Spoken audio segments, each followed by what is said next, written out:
Hello friends, வணக்கம். Welcome to my YouTube channel. இன்றைக்கி நான் மஷ்ரூம் செமி கிரேவி பண்ண போகிறேன். அதுக்கு முன்னாடி நான் உங்கள்கிட்ட ரொம்ப சாரி கேட்டுக்கிறேன். ஏன்னா என்னோடய வீடியோ ரொம்ப லேட்டாக வருது. சாரி அதுக்கு.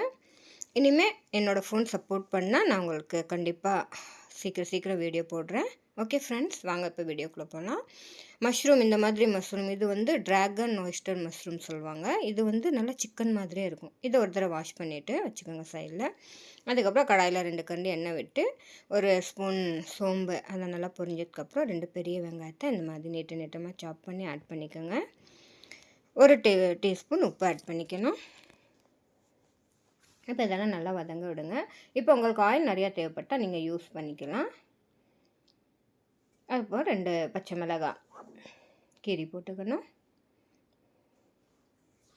இப்போ இதெல்லாம் நல்லா வதங்கட்டும். இந்த மஷ்ரூம் சிக்கன் மாதிரியே இருக்கும். அப்படியே நீங்கள் கண்டிப்பாக ட்ரை பண்ணுங்கள். இப்போ ஒரு டீஸ்பூன் ஜிஞ்சர் கார்லிக் பேஸ்ட் இதில் ஆட் பண்ணிக்கலாம். இப்போ இந்த ஜிஞ்சர் கார்லிக் ஆனியன் இதுக்கெல்லாம் ரோஸ் ஸ்மெல் போகிற வரைக்கும் நம்ம வதக்கிட்டு இது நம்ம டொமேட்டோலாம் போட வேண்டாம்.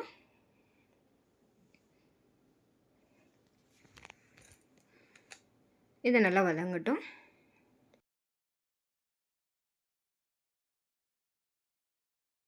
இதில் ஒரு 1/4 டீஸ்பூன் மஞ்சள், ஒரு teaspoon Kashmiri red chilli powder, ஒரு டீஸ்பூன் தனியா பொடி இதெல்லாம் போட்டு இதை நல்லா மிக்ஸ் பண்ணிக்கோங்க. இதில் நம்ம தேங்காய் பால், திக் தேங்காய் பால் விட்டு கூட பண்ணால் ரொம்ப டேஸ்டியாக இருக்கும். நான் சும்மா தண்ணி விட்டு தான் பண்ணியிருக்கேன். நீங்கள் வேணால் தேங்காய் பால் போட்டு பண்ணுங்கள், ரொம்ப நல்லாயிருக்கும். இப்போ இந்த கழுவி வச்ச மஷ்ரூமை நம்ம இதில் ஆட் பண்ணலாம். இது நல்லா க்ளீனாக தான் இருக்கும். இது எல்லா க்ராசரி ஷாப்லேயும் கிடைக்கும். நம்மளோட இதுக்கு கொஞ்சம் நம்ம வாஷ் பண்ணிக்கலாம் ஒரு தடவை.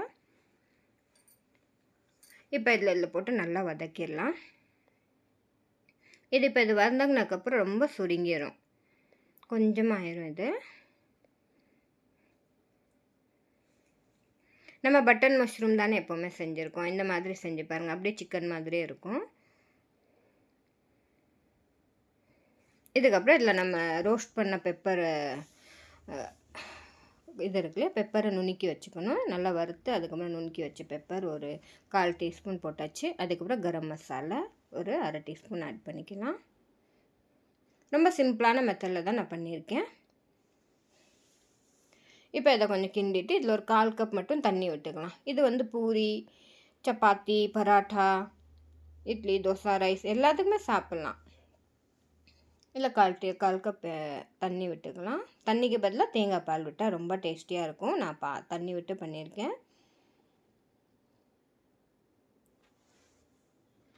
இப்போ இது ஒரு கொதி வந்ததுக்கப்புறம் இதில் நம்ம கருவேப்பிலை இல்லாட்டி கொத்தமல்லி ஆட் பண்ணிக்கலாம்.